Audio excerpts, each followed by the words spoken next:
Assalamu alaikum.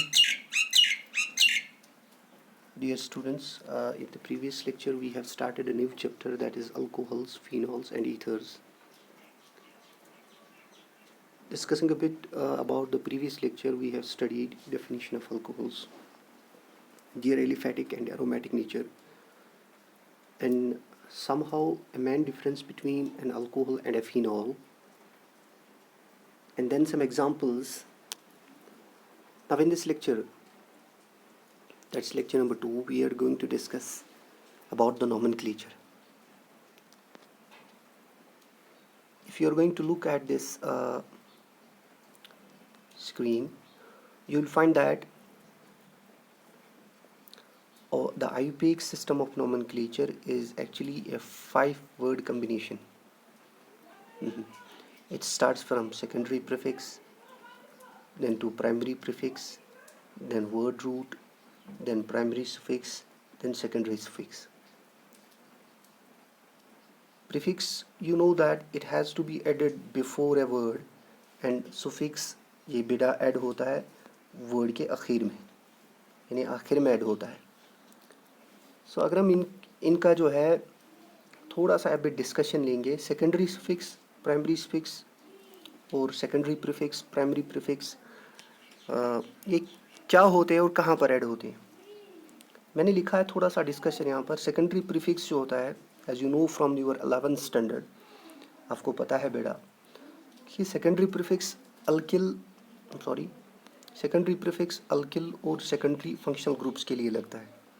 यानी secondary prefix जो हम यहाँ पर लिख रहे हैं, it is for alkyl and secondary functional groups. कोई अल्किल ग्रुप होगा यानी ब्रांचेड चेन होगी कोई. हाँ, आई will show you an example of what the branched chain is. This is a branched chain,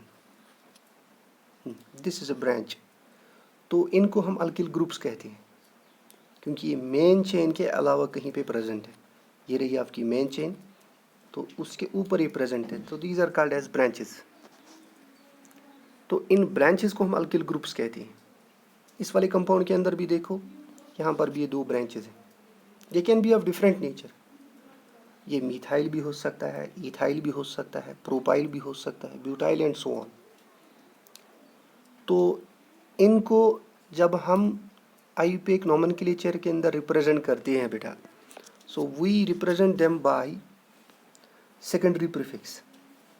we represent them by secondary prefix. तो generally हम यहाँ पर कहेंगे कि यहाँ पर अल्किल से हम इनको रिप्रेजेंट करेंगे. अब यहाँ पर दूसरा लफ्ज़ जो है वो सेकेंडरी फंक्शनल ग्रुप है कि सेकेंडरी प्रीफिक्स के अंदर 2 चीज़ें आती है. For it is use for alkyl group representation and it's use for secondary functional groups. हमारे पास जो फंक्शनल ग्रुप है उनके अंदर जो है 2 किस्म का नेचर है. कुछ फंक्शनल ग्रुप जो है वो पहले से ही सिरे से ही सेकेंडरी फंक्शनल ग्रुप रहेंगे.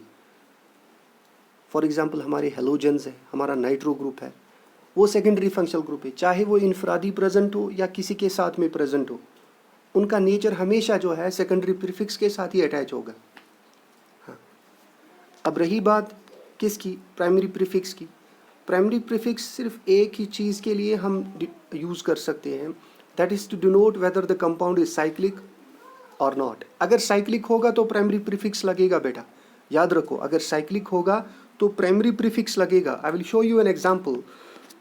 आप इन कंपाउंड के अंदर देखो, यहाँ पर कोई भी सिस्टम साइक्लिक नहीं है तो प्राइमरी प्रीफिक्स नहीं लगेगा. मूविंग फर्दर, इन कंपाउंड्स के अंदर भी कोई भी साइक्लिक सिस्टम नहीं है तो यहाँ पर भी प्राइमरी प्रीफिक्स नहीं लगेगा. लेकिन आगे के एग्जांपल्स के अंदर आप देखोगे यहाँ सारे के सारे कंपाउंड्स के अंदर साइक्लिक नेचर है, तो प्राइमरी प्रीफिक्स लगना बहुत ज़रूरी है. हाँ, moving back to our main discussion, what actually primary prefix is, that is कि it is use for cyclic notation. हाँ, it is used for cyclic notation. I hope that you will understand these things because we are actually fighting at homes. मेरा ये गुमान है कि जो हम अभी पढ़ रहे हैं, it is a tough time for all of us. Although it is different from studying in a classroom and studying on a board, but it is difficult and we are going to win from it.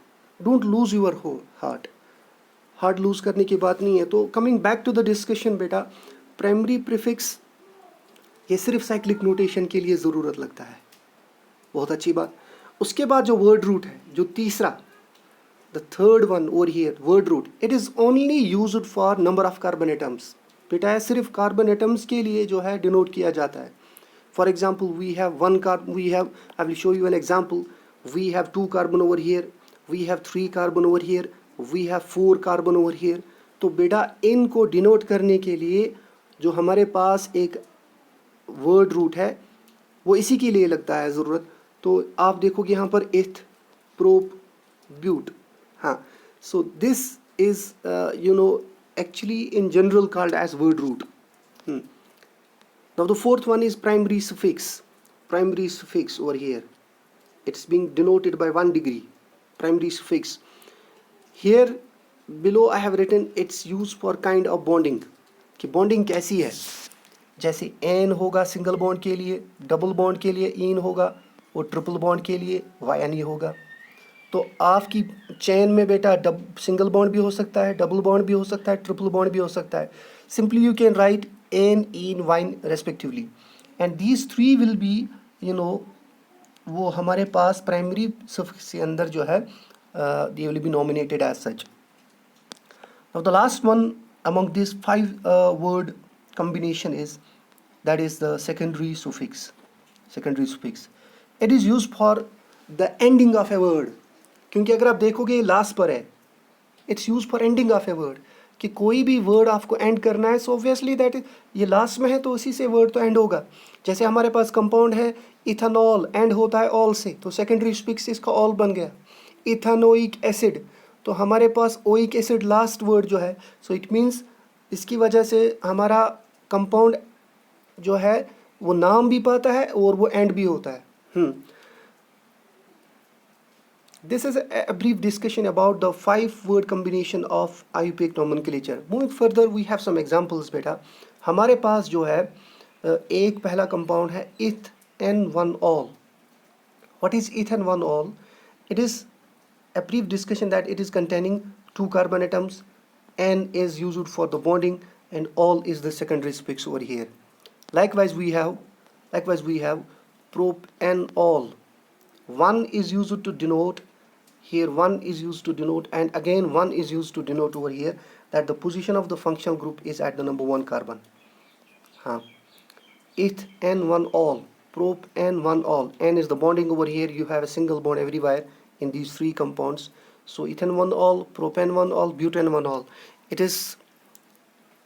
These are the names of these 3 compounds wherein the 2 carbon, 3 carbon and 4 carbon chain is present. Moving further with some more examples, you have now a system where in combination to a chain you have some branches. तो जैसे हमने पहले कहा था ये branches जो है ये हमारे पास है secondary prefix. So इनका नाम पहले आएगा. So I have written their name dimethyl, क्योंकि दोनों methyl groups है, and their positions too, 2, 4, because they are present at 2 position and 4 position. You can see this is number 1, this is 2, this is 3, and this is 4, and this is 5. So they are present at 2 and 4 positions. So I have written that 2,4-dimethyl pentane, because we have 5 carbon atoms and single bond over here.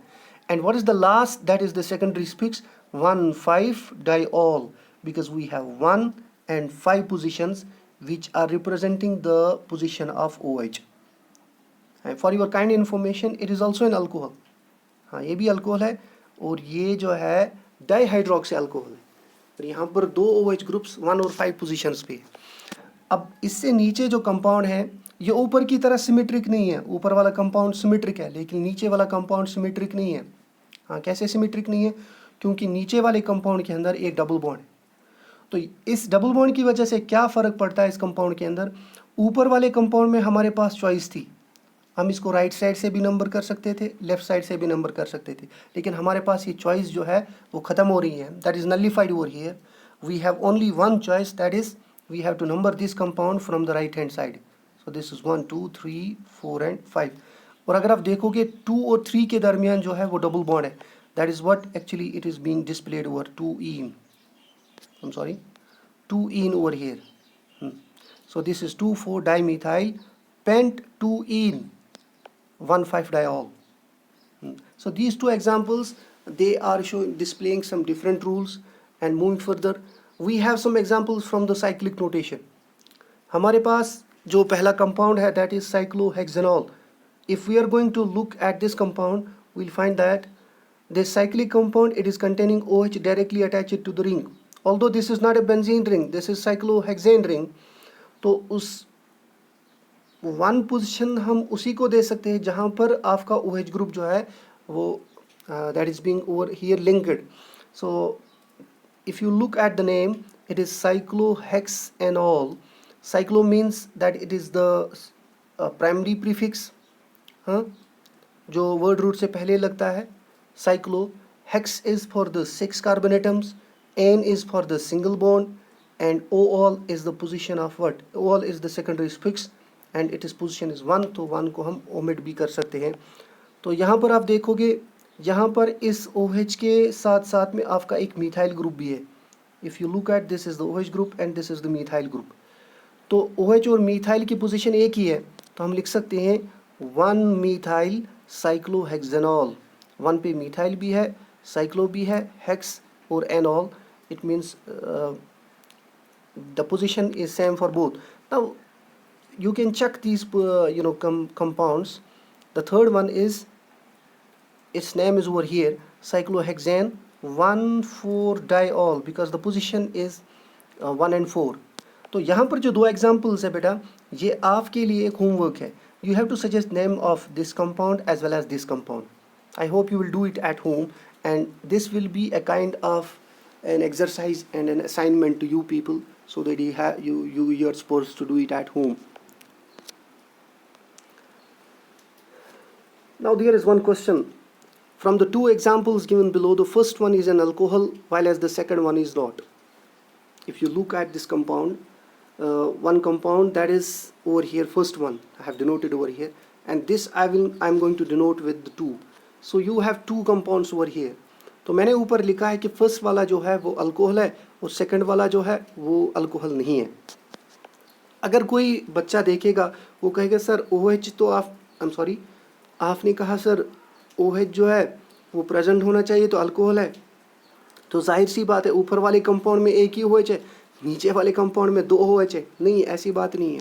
अगर आप देखोगे, ऊपर वाले compound में OH है, लेकिन नीचे वाले कंपाउंड में COOH है और OH है. इट मीन्स ऊपर वाले कंपाउंड में सिर्फ एक ही फंक्शनल ग्रुप है, नीचे वाले कंपाउंड में 2 फंक्शनल ग्रुप्स हैं. तो इस 2 फंक्शनल ग्रुप में अब थोड़ा सा मसला हो गया. ये वाला फंक्शनल ग्रुप है, ये प्रिंसिपल फंक्शनल ग्रुप है, तो इसकी वजह से नाम एंड होगा. तो इसका नाम है 2-हाइड्रोक्सीप्रोपेनोइक एसिड. तो दूसरे कंपाउंड को हम कहेंगे ये कार्बोक्सिलिक एसिड है. जाए कि इसमें OH प्रेजेंट है, दूसरे कंपाउंड में OH प्रेजेंट है, तो ये अल्कोहल भी होना चाहिए. लेकिन आईयूपेक सिस्टम के एतबार से बेटा आपका जो पहला कंपाउंड है that is being treated as alcohol, और जो दूसरा कंपाउंड है that is being treated as derivative of carboxylic acid. इसलिए OH होना या न होना ये इस बात की अलामत नहीं है, आप किसी को भी अल्कोहल कह सकते हो. But that is only one thing when IUPAC nomenclature system is taken into consideration. जब आईयूपेक सिस्टम को आप कंसिडर करोगे तो तब आपको ध्यान में रखना है क्या हमारा जो कंपाउंड है उसका सेकेंडरी सुफिक्स क्या है, क्या वो अल्डिहाइड है, कीटोन है, कार्बोक्सिलिक एसिड है, तो उसको वैसे ही नाम दिया जाएगा. That due to the presence of OH it will not be a last point that whether we call this as an alcohol or not. Now we have some examples from the text, my dear. There is a compound which contains 2 functional groups over here. This is the example from text. One is OH and one is Cl. Mind you बेटा कि जो आपका mind you that कि जो आपके यहाँ पर 2 functional group है, उसमें से अल्कोहल जो है वो प्रिंसिपल फंक्शनल ग्रुप है, प्रिंसिपल फंक्शनल ग्रुप. और जो आपका हेलोजन जहाँ पर क्लोरीन के एतबार से प्रेजेंट है वो सब्सिडरी फंक्शनल ग्रुप है या सेकेंडरी फंक्शनल ग्रुप है. तो इसका नाम जो है पहले आएगा, इसका नाम पहले आएगा. So what would be the name of this compound? First we have to look that we have to number it from alcohol side. This is 1, this is 2, this is 3, this is 4, and this is 5. So 5 carbon chain is over here. And उस 5 carbon chain के अंदर हमारे पास 2 alkyl groups है और एक chlorine compound है. I am sorry, the chlorine derivative है as a secondary functional group over here. So number it from alcohol side. सो हम इसका नाम लिख सकते हैं, you can write it on your notebooks.